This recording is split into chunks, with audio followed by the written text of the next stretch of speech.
Boa noite, meus irmãos do Grupo Espírita Teresa de Jesus. Aqui estamos mais uma vez reunidos em nome de nosso Senhor Jesus Cristo para estudar um pouco mais do seu Evangelho. E nós vamos ver hoje o capítulo 13 do Evangelho segundo o Espiritismo, cujo tema é: não saiba a vossa mão esquerda o que dê a vossa mão direita.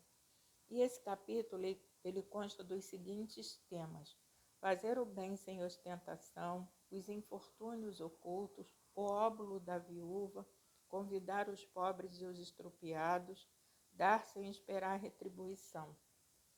E nas instruções dos Espíritos nós vamos ver a caridade material e a caridade moral, a beneficência, a piedade, os órfãos, benefícios pagos com a ingratidão e beneficência exclusiva. Mas nós vamos nos ater somente aos itens de 1 a 3, que vai nos falar sobre fazer o bem sem ostentação. E para que nós já demos por início essa nossa reflexão, esse nosso estudo, nós vamos ver no livro Vinha de Luz, com psicografia de Francisco Cândido Xavier, pelo Espírito Emmanuel, a página 25, o texto é o 4 e o título Em Silêncio. Não servindo à vista como para agradar aos homens, mas como servos do Cristo, fazendo de coração a vontade de Deus. Paulo, Efésios, capítulo 6, versículo 6. Se sabes, atende ao que ignoras, sem ofuscá-lo com a tua luz. Se tens, ajuda ao necessitado, sem molestá-lo com tua posse.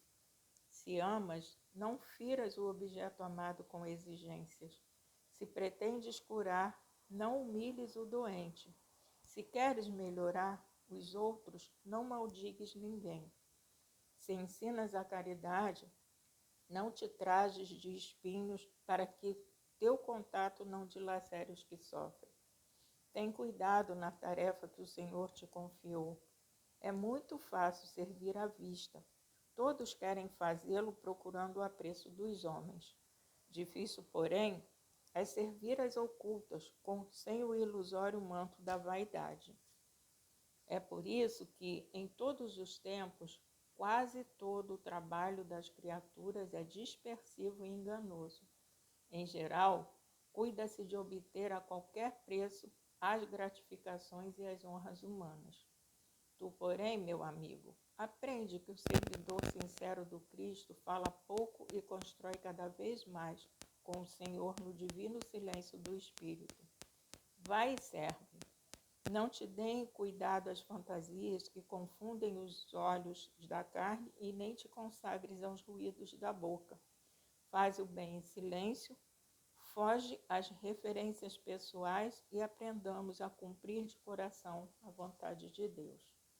E com essa página, para que nós consigamos já dar início às nossas reflexões, nós vamos elevar os nossos pensamentos a Deus, agradecendo o Senhor por mais um dia no corpo físico, agradecendo por tudo aquilo que nós temos ameliado durante esse período de pandemia em que nós estamos nos revendo e revendo as nossas atitudes, os nossos sentimentos, um aprendizado um pouco mais profundo. Mas, Senhor, como pedinte que somos ainda, nós estamos pedindo a Tua misericórdia por toda a humanidade, Senhor. Tende piedade de cada um de nós. Olhai pelos irmãos que se encontram nesse momento internados, passando por dificuldades respiratórias e outras tantas outras.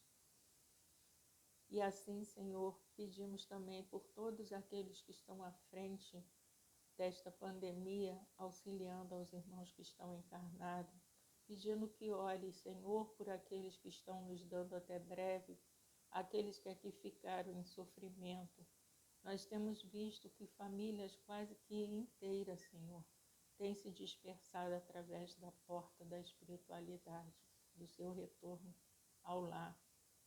Pedimos também por todos os nossos irmãos que se encontram nas ruas, Senhor, embaixo das pontes, dos viadutos, os irmãos que se encontram nos morros, nas favelas, nos asilos, nos orfanatos, nos sanatórios, nos manicômios, nas cadeias, nas penitenciárias, nas sarjetas, enfim, Senhor, aonde houver um irmão em sofrimento, que a vossa presença se faça através de corações abnegados, levando até esses irmãos não só o pão material, mas principalmente o pão espiritual, dando-lhes esperança de dias melhores, fazendo com que eles compreendam que tudo passa e isso também passará.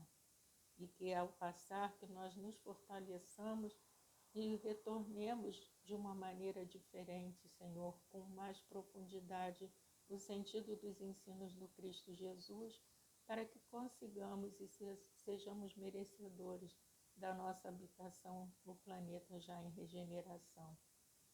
E assim, Senhor, pedimos também a Maria Santíssima que toque o coração dos nossos irmãos que ainda se encontram adormecidos no mal, para que eles despertem, Senhor, e que eles possam fazer a mesma caminhada que nós estamos buscando fazer para a nossa evolução espiritual.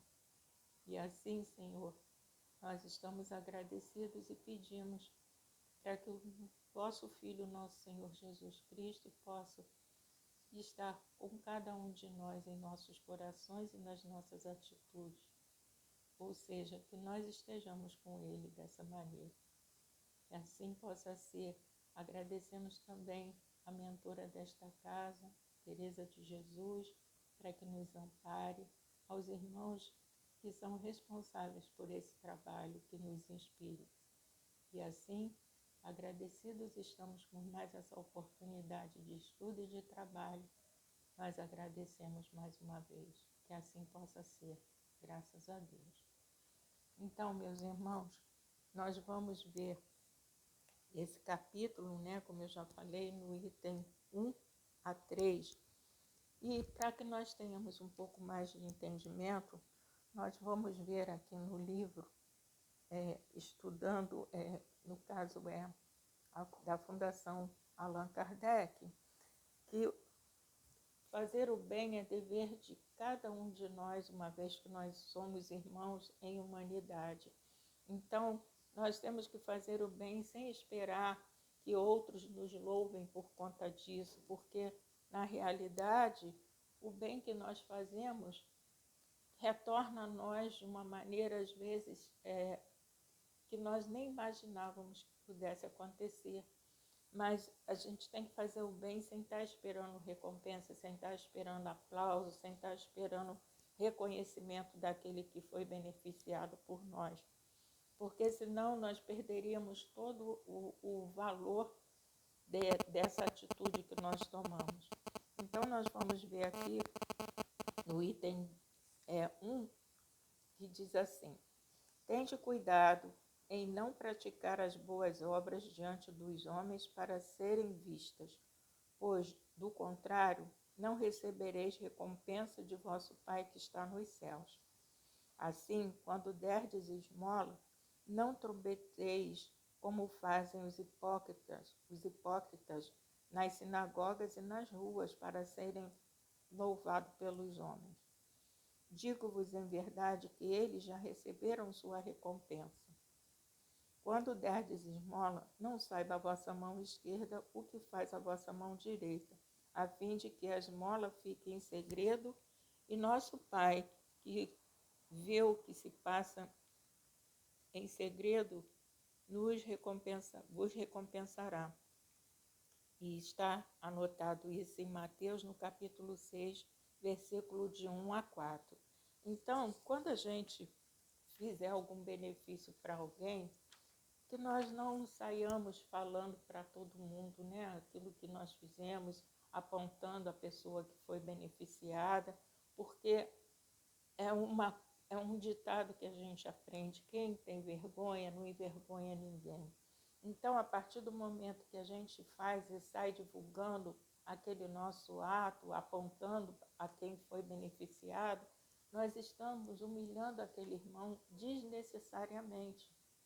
Porque o que a gente precisa fazer, ninguém mais precisa tomar conhecimento dessa nossa atitude. que nós possamos fazer realmente sem divulgar aquilo que nós fazemos, a não ser no momento em que nós precisamos estarmos conversando e fizermos um comentário em relação a uma necessidade que existe do trabalho que nós fazemos, para que outros também possam cooperar naquele trabalho, é diferente. Agora, nós fazemos alguma coisa por outras pessoas e ficarmos divulgando, apontando aquela pessoa que foi auxiliada naquele momento, nós perdemos toda a nossa caridade, porque a caridade ela não precisa ser, no caso, divulgada, né? Não precisa ser aplaudida, é uma obrigação que nós temos como irmãos em Cristo Jesus. No item 2, nós vamos ver o seguinte texto. Tendo Jesus descido do monte, grande multidão o seguiu. Ao mesmo tempo, um leproso veio ao seu encontro e o adorou, dizendo: Senhor, se quiseres, poderá curar-me. Jesus, estendendo a mão, o tocou e disse: Quero, fica curado. No mesmo instante, desapareceu a lepra. Disse-lhe então Jesus: Abstente de falar disto a quem quer que seja, mas vai mostrar-te aos sacerdotes e oferece o dom prescrito por Moisés, a fim de que lhes sirva de prova. São Mateus, capítulo 8, versículo de 1 a 4. Então, aqui quando Jesus fala para esse irmão, esse leproso que ficou curado pela vontade do Cristo e pela sua fé, que Jesus sempre que curava dizia: vai em paz, a tua fé te curou, mas não peques mais para que não te aconteça algo pior. Jesus manda que ele vá até o sacerdote porque na época de Jesus, quando alguém tinha algum problema grave de saúde, alguma doença, ele simplesmente ele era excluído da sociedade, da sua família, ele vivia como um indigente, ele não tinha mais identidade diante da sociedade, e nem podia estar perto da sua família. Então, quando Jesus o manda ir até o sacerdote, é para que ele possa ser novamente reconhecido como cidadão, como se fosse feito um novo registro a partir daquele momento da sua cura, como se fosse uma certidão de nascimento, para que ele possa voltar a integrar-se à sociedade da época, procurar novamente os seus familiares e viver uma vida dentro da sociedade. Então, Jesus fala que ele faça isso, não para que Jesus seja reconhecido, que Jesus não precisa disso, mas sim para que ele possa ser novamente integrado à sociedade local da época. E no item 3, Kardec vem nos explicando, dizendo assim: em fazer o bem sem ostentação há grande mérito. Ainda mais meritório é ocultar a mão que dá. Constitui marca incontestável de grande superioridade moral, porquanto, para encarar as coisas de mais alto do que o faz o vulgo, mister se torna abstrair da vida presente e identificar-se com a vida futura. Ou seja, aquele que faz a caridade, mas que a oculta de outras pessoas, esse daí já tem uma superioridade moral, porque ele faz em segredo, como nos fala aqui, que ele não mostra a mão esquerda, que ele faz a mão direita. E a gente tem vários exemplos, de pessoas que agiram dessa forma e que só foi sabido aquilo que eles faziam após a sua morte por outras pessoas ter divulgado, porque eles mesmos agiam ocultamente, eles não divulgavam o bem que eles faziam. E muitos agiram dessa forma, Muitos tinham compromisso com a caridade, com a sociedade, com os seus irmãos, e era oculto. Ninguém sabia, só foram descobrir após a sua morte. Tem muitos artistas que fazem isso, mas que não ficam divulgando isso. E após a sua morte, alguém vai e conta aquilo que se passava. Então, dando continuidade aqui. Numa palavra, coloca-se acima da humanidade para renunciar à satisfação que advém do testemunho dos homens e esperar a aprovação de Deus. Aquele que prefere ao de Deus o sufrágio dos homens, prova que mais fé deposita nestes do que na divindade, e que mais valor dá à vida presente do que à futura. Se diz o contrário, procede como se não cresce no que diz. Então, quando a gente... aqui é uma preparação que nós estamos tendo, né? Para o nosso retorno à pátria espiritual. Viemos de lá para cumprir com as nossas provas. Aquilo que nós precisamos reajustar, nós estamos fazendo agora, aqui nesse momento. Então, é um despertar de consciência a vida no corpo físico. Por quê? Intuitivamente a gente sabe, nós temos o véu do esquecimento, mas lá no íntimo, lá no fundo dos nossos corações, nós sabemos realmente aquilo que precisamos fazer. A nossa consciência, ela nos lembra, assim, às vezes em flashes, aquilo que nós necessitamos fazer para a nossa melhoria espiritual. Então, a caridade é uma delas, né? Olhar o nosso próximo como nós gostaríamos de ser olhado, fazer pelo nosso próximo aquilo que nós gostaríamos que fosse feito por nós. Isso tudo é o aprendizado que nós precisamos ter, é o nosso trabalho durante o nosso período reencarnatório. É fazer pelo outro tudo aquilo que nós pudermos, tudo aquilo que nós buscamos para auxiliá-lo nas suas necessidades, para que nós consigamos realmente sermos os servos do Cristo, né? Sermos aquele discípulo em aprendizado, sim, porque nós ainda estamos aprendendo, nós ainda estamos engatinhando, e a gente vê um monte de espíritos que nos mostra como conseguir a sua evolução, cuidando do seu próximo, né? Ajudando nas suas necessidades, fazendo o máximo que eles puderam em auxílio do seu próximo. Paulo é um exemplo, né? Paulo, ele perseguia os cristãos, mas quando ele teve o encontro dele na estrada de Damasco com o Cristo, ele despertou para a necessidade daquilo que ele precisava fazer. E ele saiu em campo trabalhando, divulgando a doutrina do Cristo, exemplificando, assim como tantos outros. E assim a nossa oportunidade está aqui agora, né? Que nós aprendamos e coloquemos em prática todos os ensinamentos que a doutrina nos traz, que o Evangelho do Cristo nos traz. Eu costumo dizer que o Evangelho do Cristo é o nosso roteiro de felicidade, porque se nós seguirmos pelo menos 50% dos ensinos do Cristo, nós já estamos num caminho evolutivo muito bom. Basta que nós nos esforcemos para que nós consigamos fazer isso.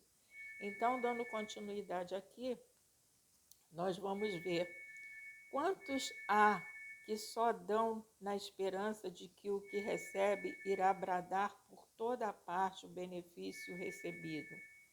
É aquele que dá, esperando que aquele que recebeu saia divulgando, fulano me auxiliou, fulano me deu, fazendo com que todos reconheçam como um homem bondoso, quando na realidade bom só o Pai, como Cristo falou também.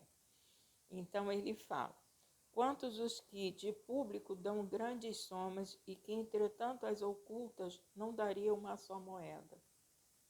E tem muita gente que publicamente ele dá de mãos cheias, né? Mas se necessitarem dele ocultamente, ele se recusa a fazê-lo. Então é um também dos erros que muitos de nós ainda cometemos. E continuando, Foi por isso que Jesus declarou: os que fazem o bem ostentosamente já receberam a sua recompensa.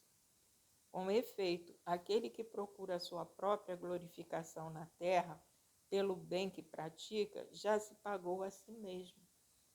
Então, ele não precisa da aprovação de Deus, porque ele já teve a aprovação dos homens. Mas qual é a mais importante? É a de Deus ou é a dos homens? Então, a gente tem que fazer ocultamente para que Deus nos veja, que Deus olhe o nosso coração, olhe as nossas intenções. Então, quando a gente faz algum trabalho para outrem, né, e a gente oculta essa nossa tarefa, esse nosso gesto, nós estamos realmente seguindo os ensinos do Mestre Jesus. Então ele continua assim: Deus nada mais lhe deve, só lhe resta receber a punição do seu orgulho. Porque quem faz, né, querendo os holofotes em cima, os aplausos, é orgulhoso, porque ele quer que todos reconheçam que ele é bom, que ele pratica, né, a caridade, mas na realidade Deus nos olha e diz: não, vocês já receberam a sua recompensa. Então, quando chegar na pátria espiritual, vai ser questionado, né, o que nós fizemos pelo nosso próximo e que de maneira nós fizemos.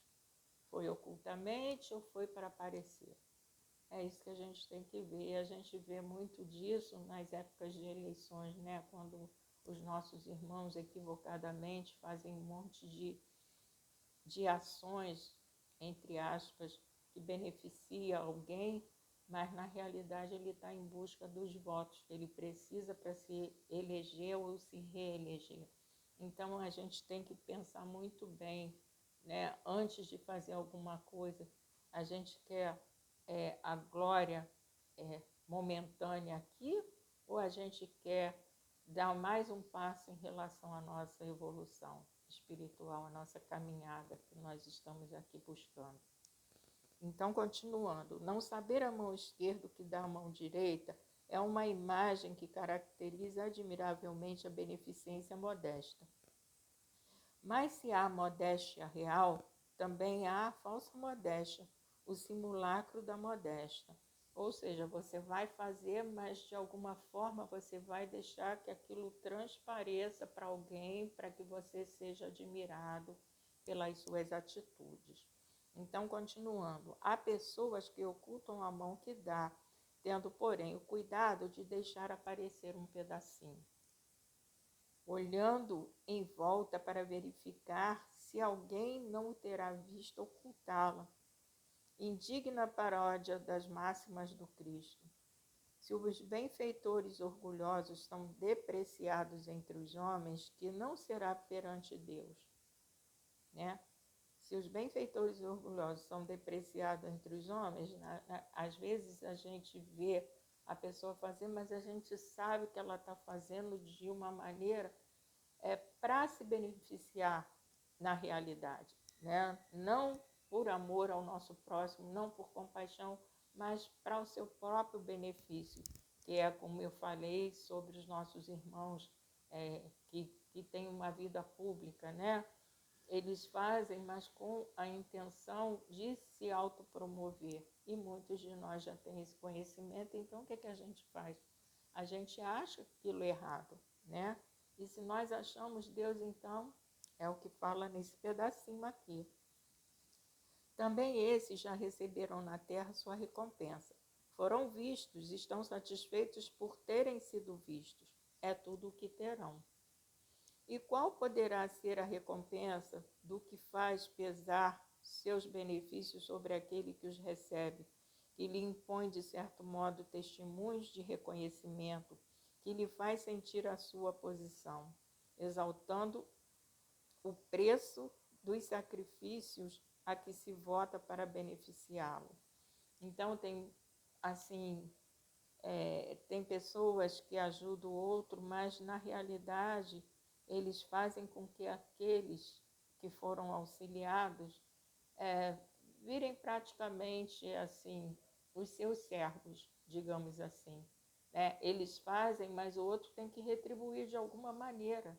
Né? Ele servindo nas suas necessidades, quando ele precisar, ele vai lá e acha que o outro tem que fazer. Então, que tipo de caridade é essa? Que tipo de auxílio é esse que nós estamos fazendo? Nós vamos fazer, mas nós não vamos esperar retribuição de forma nenhuma, né?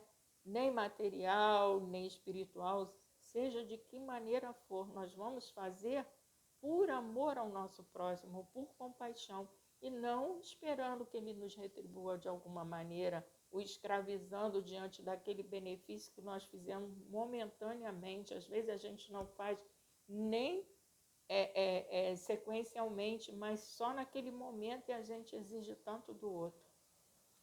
E a gente tem que pensar muito sobre isso, né? Então, ele continua aqui, para esse nem mesmo a recompensa terrestre existe, porquanto ele se vê privado da grata satisfação de ouvir bem dizer-lhe do nome, e é esse o primeiro castigo do seu orgulho. As lágrimas que seca por vaidade, em vez de subirem ao céu, recaíram sobre o coração do aflito e o ulceraram. Ou seja, quando a gente faz essa caridade, mas de uma maneira rude, é o termo que eu vou usar, rude, né, humilhando o outro, nós estamos simplesmente dilacerando aquele coração, porque muitas das vezes ele necessita, mas ele tem a vergonha de dizer que está necessitado. E tem aqueles que fazem esse auxílio, mas em compensação é o que eu falei, escravizam aquela pessoa, né? Maltratam aquela pessoa, e isso dói no coração daquele que recebeu aquele auxílio momentâneo. E a gente não pode fazer isso com ninguém, porque a gente sabe o quanto dói a ingratidão, né? A humilhação, a gente sabe como dói. Então, por que a gente vai fazer com que o outro passe por aquilo? E continuando, do bem que praticou nenhum proveito lhe resulta, pois que ele o deplora, e todo benefício deplorado é moeda falsa e sem valor.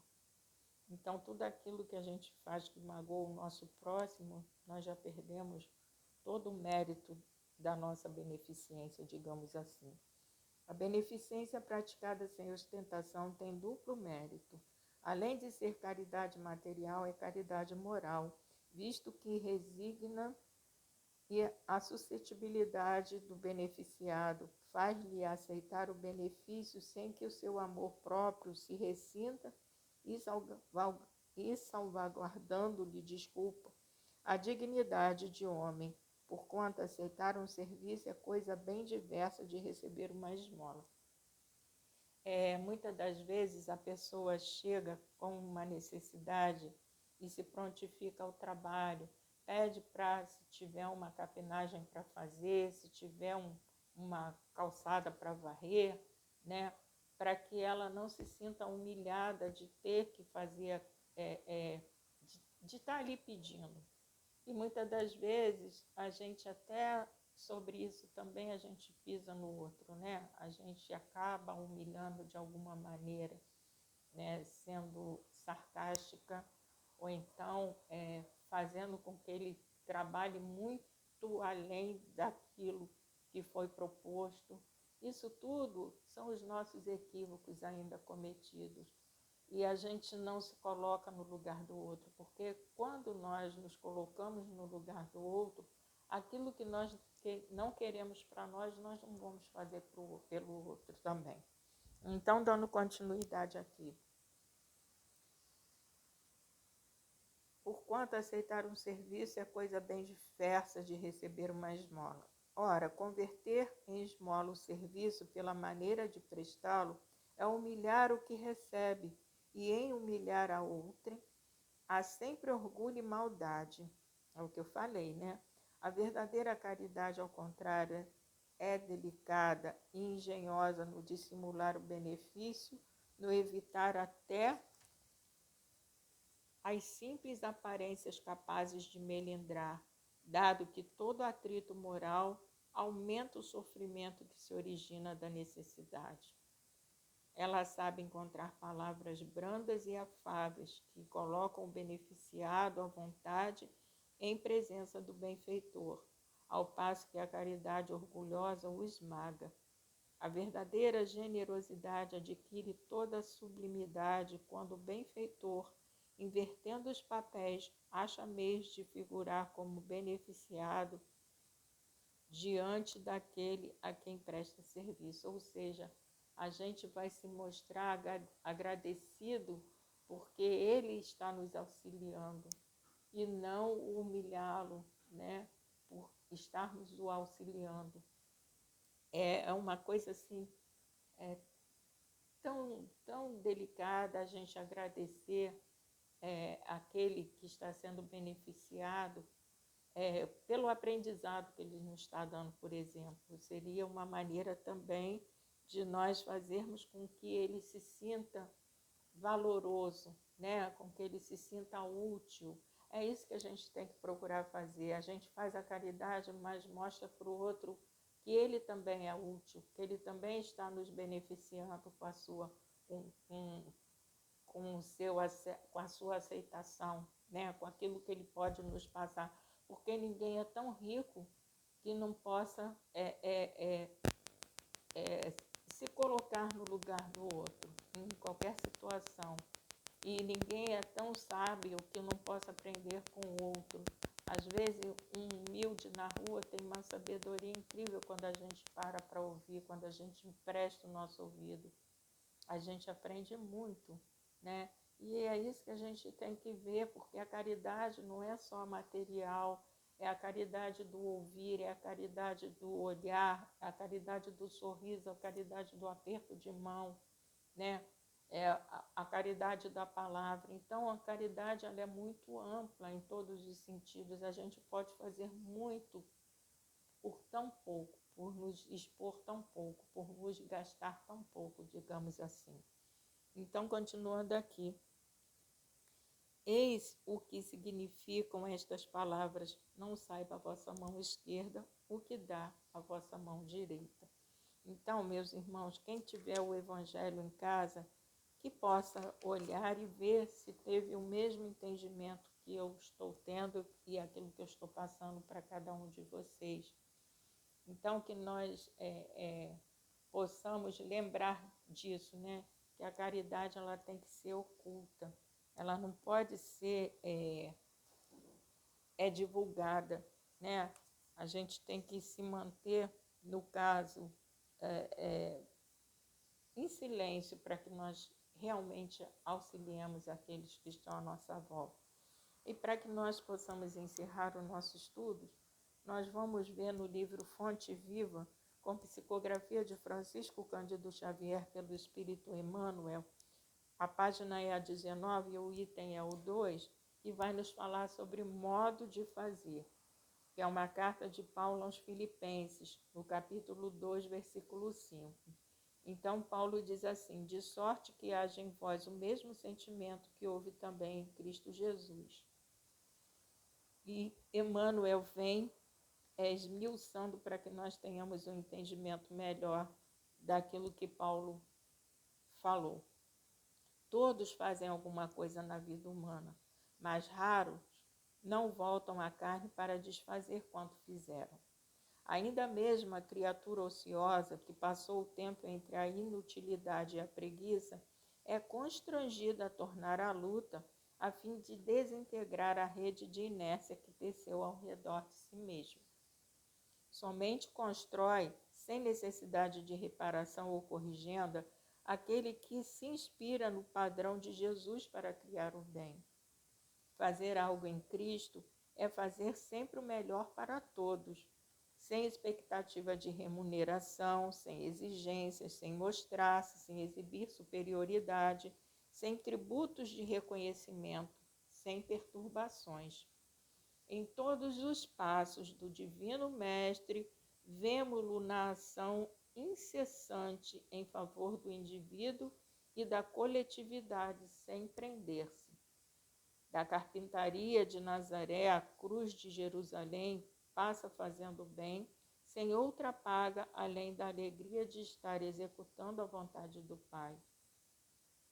Exalta o vitém da viúva e louva a fortuna de Zaqueu com a mesma serenidade. Conversa amorosamente com algumas criancinhas e multiplica o pão para milhares de pessoas sem alterar-se. Reergue Lázaro do sepulcro e caminha para o cárcere com a atenção centralizada nos desígnios celestes. Não te esqueças de agir para a felicidade comum na linha infinita dos teus dias e das tuas horas. Todavia, para que a ilusão te não imponha o fel do desencanto ou da soledade, ajuda a todos, indistintamente, conservando, acima de tudo, a glória de ser útil, de modo que haja em nós o mesmo sentimento que vive em Jesus Cristo. Então, meus irmãos, eu espero que esse estudo tenha feito com que nós possamos refletir as nossas atitudes, e ainda aqui no livro dos Espíritos, nós vemos na parte 3ª, no capítulo 11 da Lei de Justiça, de Amor e Caridade, os itens 886, a questão, 886, onde Kardec pergunta aos Espíritos qual o verdadeiro sentido da palavra caridade como a entendia Jesus. Benevolência para com todos é a resposta dos Espíritos. Indulgência para as imperfeições dos outros e perdão das ofensas. Aí Kardec comenta para a gente: o amor e a caridade são o complemento da lei de justiça, pois amar o próximo é fazer-lhe todo o bem que nos seja possível e que desejáramos nos fosse feito. Tal o sentido desta palavra de Jesus: amai-vos uns aos outros como irmãos. A caridade, segundo Jesus, não se restringe à esmola abrangente todas as relações em que nos achamos com os nossos semelhantes, sejam eles nossos inferiores, nossos iguais ou nossos superiores.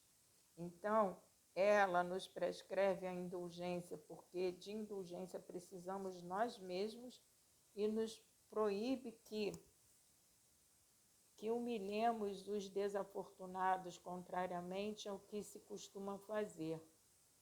Apresente-se uma pessoa rica e todas as atenções e deferências lhe são dispensadas. Se for pobre, toda a gente como que entende que não precisa preocupar-se com ela.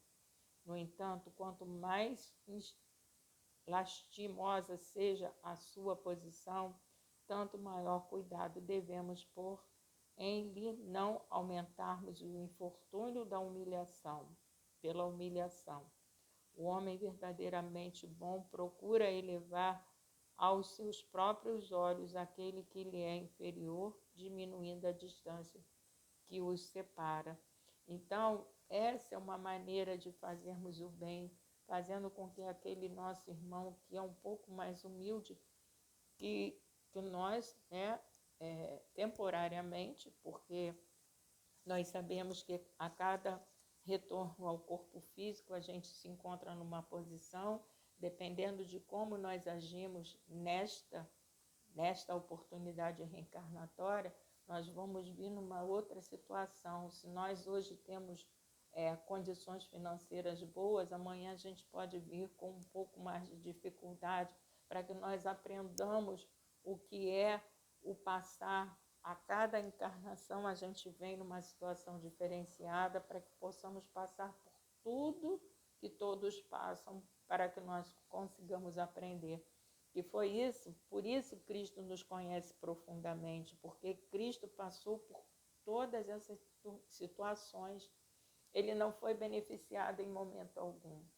Ele veio como todos nós, nascido simples e ignorante, e fez a caminhada dele até chegar ao nível crístico. Então, a oportunidade se nos apresenta diariamente. Basta que nós olhemos com carinho, que nós busquemos auxiliar mas daquela maneira, sem se mostrar para quem quer que seja, façamos ocultamente, não deixemos que a nossa mão esquerda saiba o que a nossa mão direita faz. Então, meus irmãos, nesse momento, nós vamos elevar os nossos pensamentos a Deus, agradecendo mais uma vez por essa oportunidade, pedindo mais uma vez misericórdia por toda a humanidade, agradecendo aos espíritos que me ampararam, me orientaram e me guiaram durante esse estudo, que eu possa, Senhor, ter sido clara nas minhas colocações, objetiva naquilo que precisamos fazer, para que todos nós sejamos dignos realmente do amor de Deus, para que ao atravessarmos a porta da verdade, ao chegarmos lá, nós possamos responder com sinceridade tudo aquilo que nós fizemos pelo nosso próximo, mas sabemos que fizemos ocultamente e não buscando os aplausos dos nossos irmãos encarnados. E assim, Senhor, muito obrigada por essa oportunidade, obrigada a Teresa de Jesus, obrigada aos espíritos que me ampararam, me orientaram e me guiaram, meu guia espiritual, e a todos aqueles irmãos que foram trazidos para que juntos estivéssemos em nome de nosso Senhor Jesus Cristo. E que Maria Santíssima possa realmente amparar e iluminar o caminho dos nossos irmãos que ainda se encontram equivocados no mal. E assim, Senhor, nós vamos fazer a oração que o vosso Filho, nosso Senhor Jesus Cristo, nos ensinou, que diz assim: Pai nosso que estás nos céus, santificado, Senhor, seja o vosso nome. Venha a nós o vosso reino e seja feita a vossa vontade, não a nossa, assim na terra como no céu. O pão nosso de cada dia, Senhor, dá-nos hoje. Perdoai as nossas dívidas, assim como nós perdoamos aos nossos devedores, e as nossas ofensas, como nós perdoamos a quem nos tem ofendido. Não nos deixeis, Senhor, cair em tentação, mas livra-nos de todo o mal, porque teu é o reino, o poder e a glória para sempre. Que assim possa ser. Graças a Deus, graças a Jesus, a Maria Santíssima, a Erasto e a todos os espíritos que torcem pela nossa vitória, que torcem para que nós vençamos a nós mesmos. Graças a Deus, obrigada por essa oportunidade. Que assim seja.